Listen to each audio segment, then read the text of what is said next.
Alors, donc, on va prendre alors, donc, c'est bien que vous ayez quand je vous envoie le texte, soit vous le photocopiez, quoi, pour l'avoir sous les yeux. Alors, on va le lire. Hein. Je disais à mon ami, voilà, on achète le livre. Voilà, vous achetez le livre. Il arrive. Voilà, vous avez acheté le livre, ma traduction. Voilà, parce qu'il y a plusieurs traductions. Je ne veux pas vanter je ne veux pas vanter ma traduction. Je ne veux que la vendre. Mais disons que ça me permettra moi de travailler. On pourra comparer d'ailleurs. Vous savez, c'est intéressant de comparer les traductions aussi. C'est intéressant. Mais toujours avec le latin sous les yeux aussi. Hein. Donc c'est pourquoi je le latin ici sous les yeux également pour qu'on puisse vérifier là. Alors, on va donc sortir les textes. Voilà.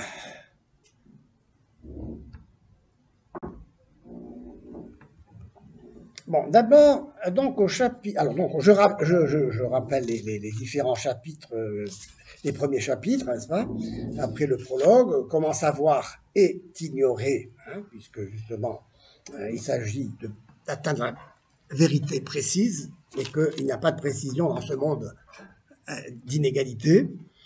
Ensuite, bon, quelques éclaircissements préliminaires où justement il nous parle du maximum comme la solution au problème soulevé, puisque c'est ce que nous avons dit.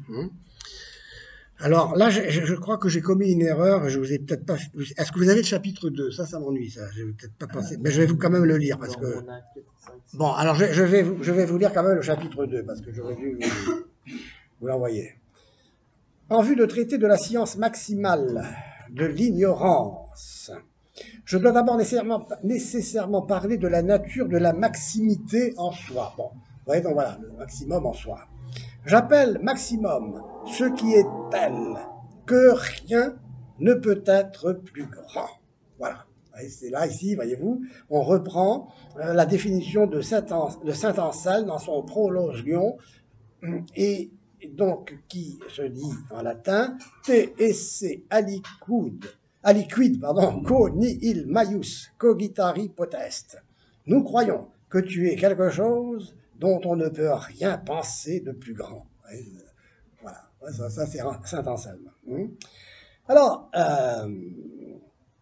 la plénitude convient à ce qui est un. Déjà ici le rapprochement. C'est pourquoi l'unité, qui est aussi entité, coïncide avec la maximité. Bon, alors donc j'ai dit entité et non pas être, n'est-ce pas? Parce que l'entité, disons ici, c'est l'unité en tant que l'on parle de l'unité, quoi. C'est quelque chose, quoi, disons. On ne parle pas de rien en ce sens-là. Donc, Gandillac lui a traduit entitas par être, ce qui peut poser un problème. Donc, bon, moi je suis resté plus proche du texte et j'ai gardé le latin entité, entitas, donc j'ai traduit entitas par entité. Mais cela veut dire, disons, ce qui est en général. Bon. Alors, et donc cette unité, en tout cas ce qui nous intéresse ici, c'est qu'elle coïncide avec la maximitas, le maximum. Et, mais si une telle unité est absolue et totalement en dehors de toute relation et contraction, il est manifeste que rien ne s'oppose à elle en tant que maximité absolue. C'est-à-dire que si cette unité absolue, vous voyez, alors absolu, il faut prendre le mot dans le sens étymologique du terme latin, absolutus, sans relation. Il n'y a aucune relation, c'est ce qui est en dehors de toute relation, et donc cette unité est absolue, c'est-à-dire qu'elle est en relation avec rien d'autre qu'elle. Et elle est totalement en dehors de toute relation et contraction. On verra contraction, ça veut dire individuation, ça veut dire concrétisation, on verra le sens de ce mot. Il est manifeste que rien donc ne s'oppose à elle en tant que maximité absolue. Donc rien ne s'oppose, voyez, à l'unité, hein, parce que pourquoi rien ne s'oppose? Parce que rien, si on le considère comme dans le mot étymologique, comme dans le sens latin de res, c'est-à-dire de quelque chose, si quelque chose s'ajoutait à l'un, cela s'opposerait à son unité. Ouais. Ce qui s'oppose ce qui s'oppose à l'unité, c'est ce qui composerait avec elle, quoi. Ouais, donc cela s'opposerait à son unité, ouais, en composant avec elle, c'est-à-dire en s'ajoutant à elle. Donc, est-ce que c'est clair ça? Le maximum est donc l'un, absolu. L'un absolu. Ouais, l'unité pure et nue, disait Eckhart. Pure et nue. L'unité pure et nue. Ouais, je peux rien dire. Alors vous savez que cette pensée de l'un est à la source de tout un mysticisme, de toute une mystique aussi. Ouais. N'oublions pas que les religions orientales sont des religions pour laquelle la divinité c'est l'unité pure et nue. Pour le soufisme dans l'islam, la divinité c'est l'unité pure et nue. Ouais. Pour l'écartisme dans le christianisme, la divinité, c'est l'unité pure et nue. Ouais. Or, la tradition de l'aristotélisme médiéval, d'Aristote, passant par Avicenne, Averroès et Thomas d'Aquin, c'est que la tradition, en tout cas judéo-chrétienne, c'est que Dieu n'est pas l'un, c'est l'être. Ouais. Ouais, c'est la différence, la distinction qu'il y a entre les religions. Le judéo-christianisme, Dieu c'est « je suis ». Mon nom est « je suis », dit-il à Moïse. Ouais, je suis. Je suis, je suis. Je ne suis pas l'un. Je ne suis pas l'un, je suis sum qui sum.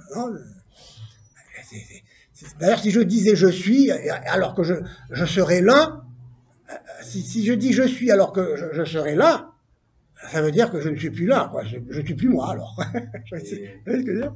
Si l'un est en relation avec son propre lui-même, c'est en même sens que Dieu se pense lui-même. Mais très bien. Mais seulement Dieu en tant qu'être. Ipsum, oui. Bien sûr, bon, attends, pour comprendre ça, il faut beaucoup d'heures de vol. Mais on va finir par le comprendre. L'ipsum esse subsistens per se. Vous voyez, l'être. Pourquoi l'être? Parce que c'est encore Parménide aussi. Pourquoi Parménide s'oppose à Héraclite? Parce que Héraclite nous dit que tout est lutte de contraire. Le chaud, c'est du non-non-chaud. S'il n'y a pas de chaud, s'il n'y a pas de non-non-chaud. C'est pas possible. Alors, on ne comprend plus rien, quoi. On comprend plus rien. Il n'y a pas de chaud du tout, alors. Si le chaud n'est pas du non-non-chaud, il n'y a pas de chaud. Il n'y a pas de chaud. Il n'y a rien. Alors, donc, ça veut dire que tout est le contraire de tout. Hein, c'est-à-dire que tout ce que je dis, c'est toujours une négation de la négation. Ouais. Or, et c'est là le grand Parménide surgit de terre, comme dans les dialogues de Platon, et pour dire, ah mais l'être est, le non-être n'est pas. Qu'est-ce que ça veut dire? Ça veut dire que l'être, ce n'est pas du non-non-être. Ça veut dire que l'être est là depuis toujours. Ouais. Et l'être est donc immuable et un. L'être est un parce qu'il est indivisible. Ouais. Ah, ouais, là, est-ce que là, ça vous parle déjà? Oui. Extraordinaire. Le non-non-être. Ouais. Ah ouais. L'être ne peut pas être du non-non-être. Parce qu'il faudrait que le non-être le précède pour le nier. Comment le non-être peut-il précéder l'être pour que l'être soit? L'être est. Le non-être n'est pas, et si l'être était, c'était le contraire donc, du non-être, c'est qu'il n'y a pas de contraire. Ouais. Il n'y a pas de contraire. L'être n'a pas de contraire. Parce que si l'être était le contraire du non-être, pour être, il faudrait qu'il nie le non-être. Donc il faudrait que le non-être le précède. Mais comment du non-être peut venir autre chose que du non-être? De rien, rien ne peut sortir. Ça, c'est un axiome fondamental. fondamentale. Mais ceux-là, ils le diront de l'un. Les néoplatoniciens diront ça de l'un. Mais l'un, c'est une idée. C'est l'un en soi. C'est l'un qui n'est rien. L'un au-delà de l'être. Vous comprenez l'histoire? C'est ça ce qui est terrifiant. C'est que cette unité, elle est divinisée. Mais ce que l'on divinise, c'est le néant. Comme dira Nietzsche, n'est-ce pas? J'ai tué Dieu et puis après, je divinise le néant.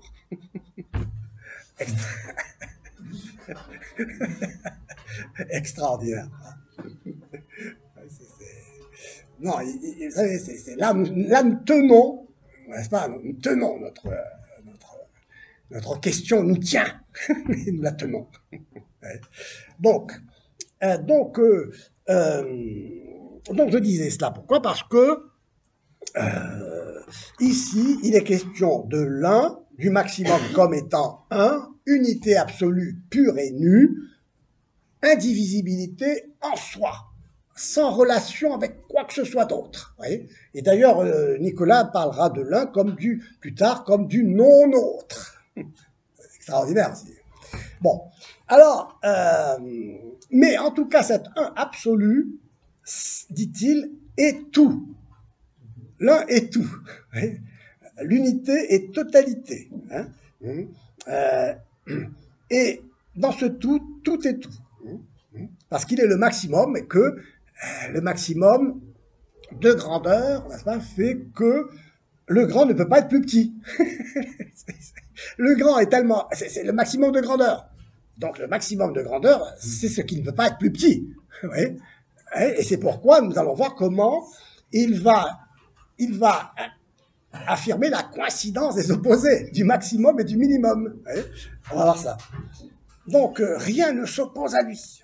Rien. Il s'ensuit de même que le minimum coïncide avec lui, c'est pourquoi il est tout. Il est tout, évidemment. Donc,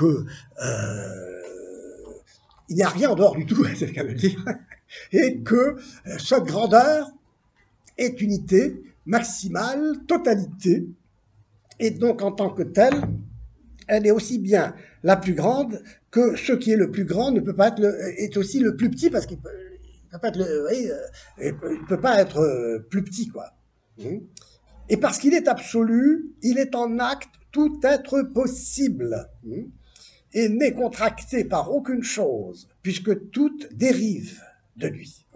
Il est absolu, donc au-delà de toute relation à quoi que ce soit d'autre, et il est en acte tout être possible, il est tout ce qu'il est, il est tout ce qu'il peut être. Alors là, ici, on va introduire une notion qui est la notion de possible, justement, de possibilitas, la possibilité par rapport à la puissance. Quand il dit il est en acte au sens aristotélicien. Non, justement, l'acte, c'est cette énergie, cette énergie de négation de la négation, quoi, dans le fond. L'un rejette, si on peut dire, c'était le néant qui néantise, quoi. C'est une force négatrice, si on peut dire. Parce que toute détermination est une négation. C'est-à-dire que si on veut déterminer l'unité, on en finit avec la pureté de son indivisibilité, et donc on nie cette unité. Donc c'est dans ce sens-là que la détermination est une négation. C'est une négation de l'unité, quoi. Et c'est pourquoi l'énergie est dans cette négation de négation. Je nie ce qui me nie. L'un nie ce qui le nie. Tandis que l'être n'a absolument rien à nier. L'être est. C'est le mystère de l'être. Mais pour cela, pour arriver à cette sensibilité qui nous questionne sur l'être, tant qu'être, il faut accepter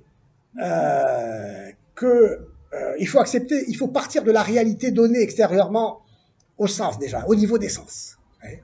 C'est au niveau des sens déjà, de la sensation. C'est là où la sensation joue un rôle important. Parce que la philosophie, donc, va s'interroger moins sur la manière de connaître une chose que sur le mystère de son être. La philosophie, dit Aristote, aussi est un double étonnement. Le double étonnement, c'est que les choses soient. Le premier étonnement, c'est que les choses soient. Si on n'arrive pas à s'étonner de cela, voyez-vous, il faut commencer à s'inquiéter. Comment se fait-il qu'il y ait quelque chose et non pas rien, voyez?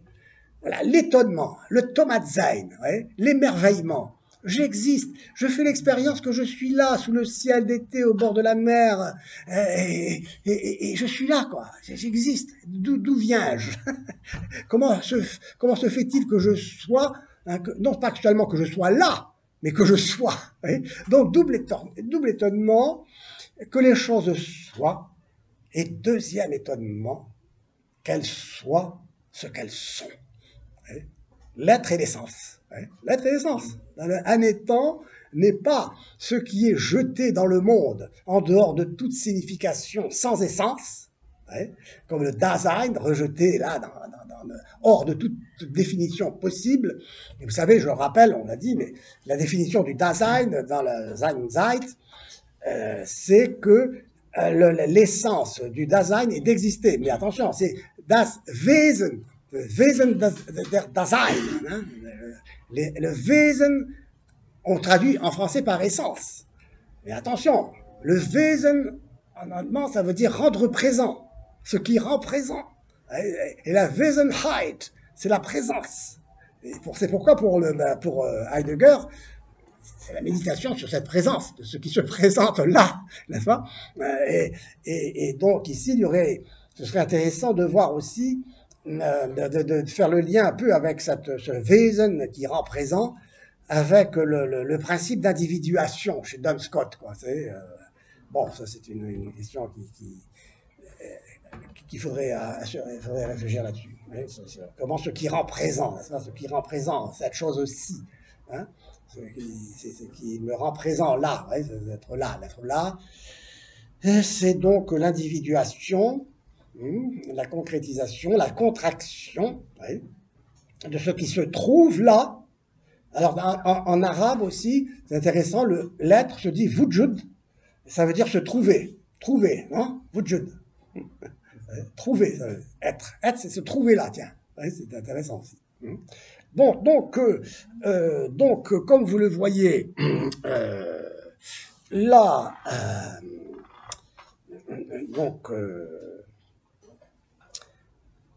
la notion du possible. Voilà, je reviens là-dessus, parce qu'il est absolu, il est en acte tout être possible. Il est tout ce qu'il est, il est tout ce qu'il peut être. Voilà. Il est tout ce qu'il peut être.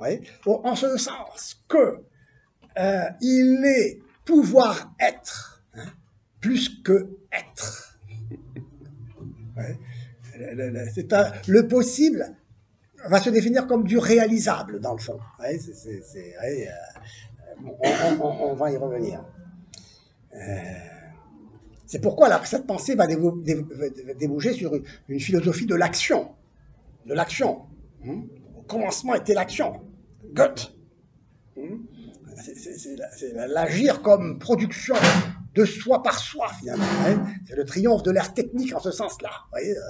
Donc ici, n'est-ce pas, il est tout ce qu'il peut être. Et n'est contracté par aucune chose, puisque toutes les choses dérivent de lui. Tout ce qui est dérive de lui, au sens où, on l'a dit, est un reflet de l'un. Un reflet de l'un, parce que tout ce qui est dans le monde multiple est une contraction de l'unité qui se répète de manière plus ou moins égale dans une multiplicité de monades, si on veut, ou d'éclats de miroir, comme je le dis, et qui reflètent entièrement, totalement l'un, de telle manière que l'un ne se divise pas. Donc, l'indivisible ne se divise pas. C'est extraordinaire. Et vous savez que Aristote dira que on ne peut pas aller à l'infini dans la division. Adankestenai. il faut s'arrêter à un moment. C'est pas possible, la division, ça ne peut pas aller à l'infini. Ouais, c'est pourquoi notre ami physicien de tout à l'heure, il est perdu, quoi. Et dans le boson, il va encore diviser le boson. Et s'il avait la possibilité, grâce aux mathématiques, avec un système sophistiqué au maximum, d'aller encore plus loin dans l'analyse de l'infini, il verrait encore quelque chose qui se divise. Ouais.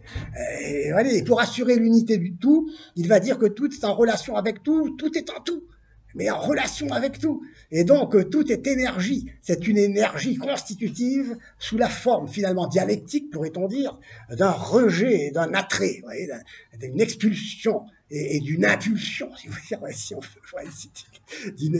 on pourrait dire d'une expiration, d'une aspiration, on pourrait dire, d'une systole et d'une diastole. Merci. Donc, tout est dans tout. Si tout est un, tout est un, tout est un. C'est extraordinaire. Tout est indivisible. Il n'y a que finalement, comment expliquer? Donc, ça, c'est la manière d'expliquer que tout est un, et en même temps d'expliquer le rapport entre l'un et le multiple. Mais finalement, ce sont des modalités, dira Spinoza. Les modes d'être, d'apparaître même, de manifestation de cette unité. C'est comme l'éléphant, cet exemple que l'on donne, n'est-ce pas, d'un éléphant où les yeux bandés, plusieurs personnages seraient invités à dire ce qu'ils tâtent, n'est-ce pas, en tâtant cette chose-là qu'ils ne savent pas ce que c'est, l'éléphant, image de la totalité, de la grandeur, du tout, quoi. Et alors, donc, ils vont dire, ah, ben ça, c'est une corne, ça, c'est un mur, enfin, je ne peux pas maintenant vous dire, chacun va devoir, sous un aspect, un mode de ce qui apparaît pour lui, dans l'obscurité, dans la cécité, de quelqu'un qui ne voit rien, quoi, qui ne voit pas la chose. C'est magnifique. Bon, donc, voyez, il y a ici, donc, tout est en tout, dans une unité qui est la totalité, mais qui est reflet d'elle-même comme diffraction, par la contraction, de ce qui se reflète multiplement sans se diviser. Voilà, c'est extraordinaire. Ça se répète sous forme de reflet. C'est un reflet. Donc, alors, ce maximum que la foi incontestable de tous les peuples confesse comme étant Dieu, alors, fera dans mon livre premier l'objet de ce qui est recherché par-delà la raison humaine de manière incompréhensible. Je le ferai sous la conduite de celui seul qui habite dans une lumière inaccessible.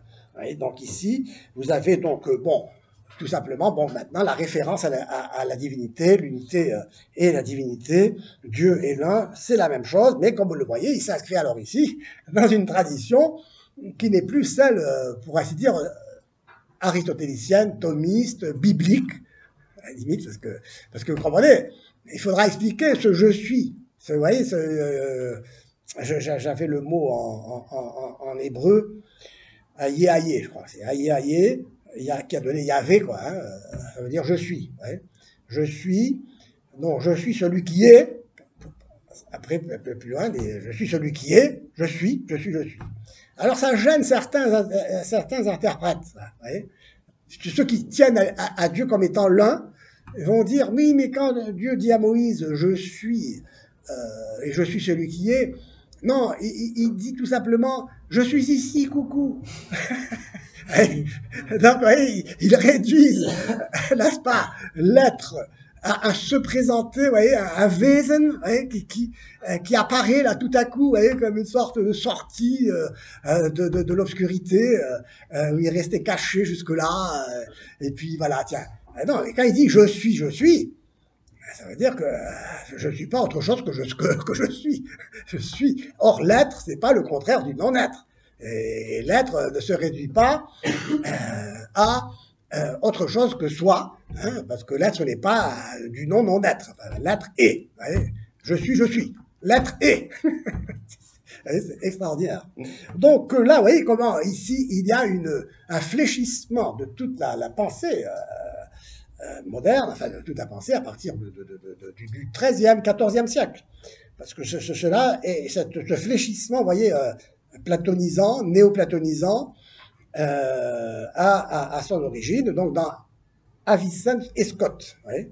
Comme je vous l'ai dit, Avicenne était à l'origine d'un double développement de la pensée, hein, soit une pensée de l'être en tant qu'être, soit une philosophie justement du connaître en tant que connaître. Ouais. C'était donc finalement l'aristotélisme de Thomas d'Aquin, ou l'aristotélisme avicénisant et néoplatonisant de Scott. Ouais, c'est intéressant. Et aujourd'hui, nous sommes au cœur de ce problème, avec Heidegger et la pensée de la différence, avec le néant qui néantise, cette énergie, qui est négation de la négation. Donc, vous voyez ici, alors, donc, ce maximum, donc, que la foi incontestable de tous les peuples, bon, là, il dit, voilà, dans cette lumière inaccessible, vous voyez, ça veut dire ici que nous parlons de ce nuage d'inconnaissance. Dieu est donc inconnaissable en tant qu'un, parce que de l'un, je ne peux rien dire. De l'un, je ne peux rien dire. C'est la théologie négative. Si donc l'un est Dieu, je ne peux rien dire de Dieu. Mais si Dieu est l'être, je peux déduire de l'être qu'il est immuable, qu'il est indivisible, qu'il est éternel, qu'il est... Ça, je déduis de l'être en tant qu'être. Parce que je ne peux pas dire que l'être est le contraire du non-être. L'être est là depuis toujours, donc il est éternel. L'être ne change pas, il ne cesse pas d'être, donc il est indivisible et immuable, etc., etc. Il faut relire le poème de Parménide, c'est magnifique. Donc, voici ce que donc il nous dit en premier lieu. Il nous parle de cette maximité comme unité et comme totalité, et donc comme ce qui est dans cette lumière inaccessible, qui ne peut être en relation avec rien d'autre, quoi, dans le fond. C'est intéressant. En second lieu, de même que l'absolue maximité est l'entité absolue par laquelle toutes les choses sont ce qu'elles sont, ainsi également l'universelle unité de l'être vient de celle que l'on appelle maximum par référence au maximum absolu et qui existe de manière contractée en tant qu'univers. Oui, il introduit la notion de maximum absolu d'un côté et de maximum contracté de l'autre. En second lieu, c'est le deuxième livre. Ici, il présente le plan de son livre, de son ouvrage. Et là, ici, il présente la deuxième partie. Donc, le maximum comme contracté. Et alors, donc, ce qui nous intéresse ici, c'est ceci. Toutes les choses sont ce qu'elles sont, par laquelle toutes les choses sont ce qu'elles sont. C'est-à-dire que, donc, ici, si vous voulez, il n'y a pas de comme on le disait avec Scott, donc, il n'y a pas de distinction réelle entre l'être et l'essence. La double étonnement, hein. Comment que les choses soient et qu'elles soient ce qu'elles sont. Non, ici, l'être est réduit à son essence, à ce qu'il est, quoi, si on veut dire. C'est ce qui est, quoi. C'est l'essence l'essence, c'est la seule chose que dont je peux parler, mais justement, est-ce qu'il y a une essence des choses, quoi? Bon, on verra tout cela. Bon, hein,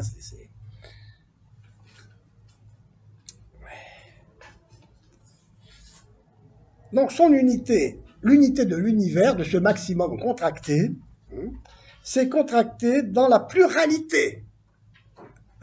Ici, la pluralité apparaît donc, et donc sans laquelle il ne peut être, cet univers.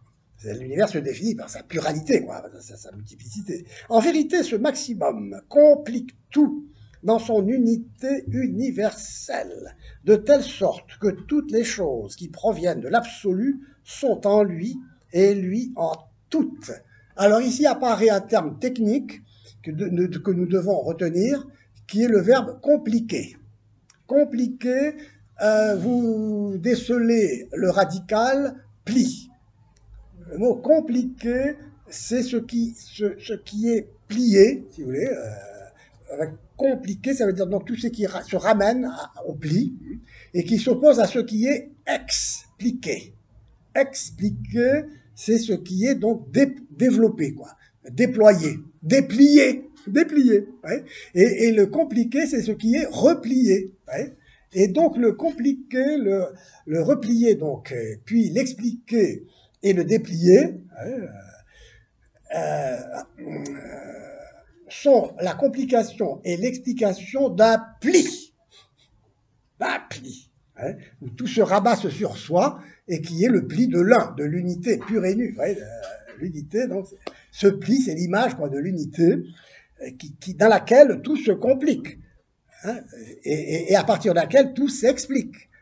Donc le maximum absolu de l'unité comme totalité et grandeur à laquelle on ne peut rien ajouter, c'est donc ce qui est compliqué, c'est ce qui est contenu donc dans le pli, qui est ramassé dans le pli, c'est la totalité qui s'explique dans l'univers pluriel, qui se développe, qui se déplie, qui dans la pluralité, et qui est donc se plie, qui se déplie. On va revenir là-dessus. Donc, alors, retenons ce verbe ici. En vérité, ce maximum complique tout dans son unité universelle. C'est-à-dire, il ramasse tout en lui. Tout est en tout. Tout est en tout. C'est ça ce que ça veut dire à partir du moment où on a défini l'unité comme totalité. Son unité, donc, c'est contracté dans la pluralité, sans laquelle il ne peut être. En vérité, ce maximum complique tout dans son unité universelle, de telle sorte que toutes les choses qui proviennent de l'absolu sont en lui et lui en toutes. Nous sommes vraiment ici dans le plan de l'immanence, dans le fond, comme dirait Deleuze. Il y a plusieurs plans d'immanence, dans le fond, mais on est dans la totalité. Il n'y a rien en dehors de cette totalité. Nous sommes ici dans une sorte d'immanence enfermée dans la totalité. Que devient la transcendance ici? Que devient la transcendance, c'est-à-dire l'au-delà du tout, ça peut dire. C'est un peu confusionnant au niveau des mots, parce que finalement, ce qui est compliqué, c'est l'un. Et donc, non, c'est pas l'un. Ce qui est compliqué, c'est toutes les choses expliquées qui se compliquent. C'est la pluralité qui se ramasse dans l'unité. Mais quand même. Oui, il faut l'ouvrir parce il ne peut plus rentrer là. Il peut sortir. On peut sortir mais plus rentrer. Parce qu'en fait, quand même, la nature contractée, on la comprendrait aussi comme décontractée. Non, il faut mieux garder la notion de pli. Parce que contracté, on n'arrive pas bien à penser justement que c'est déplié. Oui, alors contracté, il faut le comprendre comme individué, comme ramassé, comme diminué. Voilà, c'est un mot qui serait à relier avec la notion d'être diminué qui vient de Duns Scott, justement. Oui, le soleil, donc, apparaît dans toute sa grande, mais dans la bassine, il est tout petit, quoi. Mais c'est toujours le soleil. Voilà, le reflet est rapetissé, si vous voulez. Ouais. Il est diminué, au sens quantitatif, puisqu'on est toujours dans le quantifiable, dans le fond, dans le plus ou moins grand. Mais justement, j'ai une question par rapport du texte, comme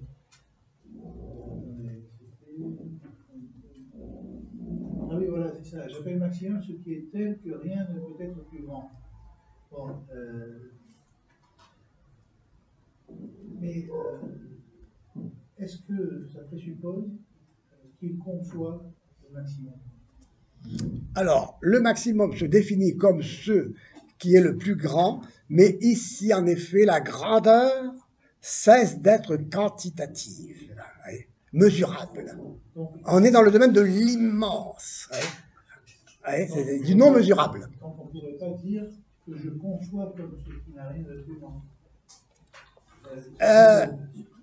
Non, voilà, c'est inconcevable en effet au sens où c'est non mesurable, non pensable, au sens où la mince est mesurante, et je suis donc dans l'immense, dans l'immense au-delà en effet du pensable, dans ce sens, et donc la grandeur maximale dépasse le quantifiable. Et d'ailleurs, c'est ce qui va expliquer en recourant aux mathématiques, c'est-à-dire au passage, grâce aux figures géométriques ou aux nombres, au passage du fini à l'infini. Car cette grandeur est en effet infinie, c'est pourquoi elle est non mesurable. Et ce qui est mesurable, c'est seulement ce monde auquel appartiennent les objets finis, mesurables, grâce aux mathématiques, dont l'illustration sont les figures géométriques et les nombres, en algèbre.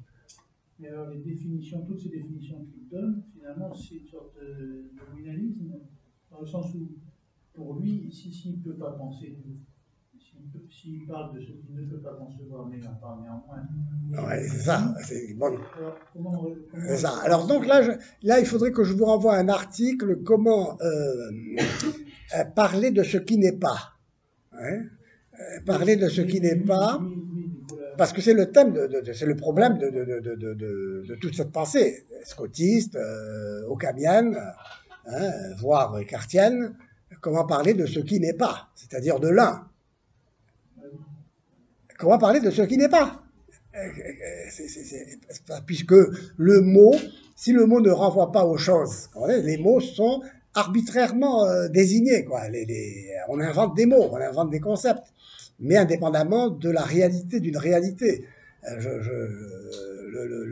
Donc c'est pourquoi donc l'essence et l'être sont constitutifs ensemble de l'étant, parce qu'en effet, je peux concevoir une essence sans l'être d'un étant donc qui n'est pas, comme le phénix. On peut définir, ouais. Donc, plutôt que le mot concevoir, il faut retenir surtout cette idée, bien que vous ayez raison d'y faire allusion, que cette grandeur sort du quantifiable, c'est l'infini. Cette grandeur telle qu'on ne peut pas en concevoir une autre. Ce n'est pas une grandeur quantifiable comme tous ceux dont il peut y avoir quelque chose d'encore plus grand, que je peux encore concevoir, comme quelque chose dont je peux concevoir encore qu'il y en ait une plus grande. Je peux le concevoir, ça, en effet. Je peux le concevoir, et plutôt que concevoir, je peux la mesurer ces choses. Plus ou moins grande. Mais ce qui est grand au maximum, de telle manière que plus rien ne peut être plus grand que cette grandeur maximale, eh bien, je peux même plus... C'est l'infini. C'est un infini dont, actuel, d'ailleurs, comme on disait, et dont qui dépasse l'esprit, qui est mesurant. La mens est mesurante. Et nous verrons après comment le passage de la sensation à la raison, à la ratio, de la ratio à l'intellectus, et puis de l'intellectus à la vision. Ce sont tous les degrés qui nous permettent de nous élever jusqu'à la docte ignorance dans une théologie négative. Oui, parce qu'il a l'air de le présenter positivement, mais en fait, sa démarche est négative, puisque que la mens mesure, donc on arrive à saisir l'infini potentiel, mais on parle de l'infini en acte qu'on avoue ne pas pouvoir. Voilà. Donc, immense. Retenez dans le mot immense le mens, la mens. Et que la mens, c'est au-delà de l'esprit, donc on peut pas, et que l'esprit est mesurant, et donc que la mens mesurans ne peut plus agir ici à ce niveau de grandeur maximale. On est dans le dehors du mesurable, le non mesurable. Donc il n'a pu partir que des mathématiques pour arriver à ça. Alors en effet, donc c'est grâce aux mathématiques que l'on peut passer du fini à l'infini. Platon, lui, se servait des mathématiques pour passer du monde sensible au monde intelligible. Mutatis mutandis. Mais pour Platon, malgré tout, le monde sensible était là et il fallait dépasser ce monde sensible. Et donc, pour Nicolas de Cuse, on part directement, comme cela sera fait avec Descartes, on partira directement donc des mathématiques, du savoir mathématique, mais qui est un savoir a priori, qui ne part pas d'essence, puisque les figures géométriques, encore une fois, ne correspondent à rien d'empirique. Le triangle parfait n'existe pas dans la nature. Alors, vous voyez, donc, on va terminer. En vérité, ce maximum contracté, donc, attendez. Alors non, c'est son unité décontractée. Non, alors, son unité, c'est contracté dans la pluralité. Ce maximum contracté, donc, sans laquelle il ne peut être ce maximum, cette nature. La nature ne peut pas être. Ce qu'il a défini, c'est sa pluralité, quoi, des multiplicités des êtres, des choses. En vérité, ce maximum complique tout dans son unité universelle, de telle sorte que toutes les choses qui proviennent de l'absolu sont en lui, et lui en toutes. Ouais. Donc ici, on voit que ce maximum contracté est un maximum dans lequel tout ce qui dérive est compliqué, et donc se retrouve unifié, de manière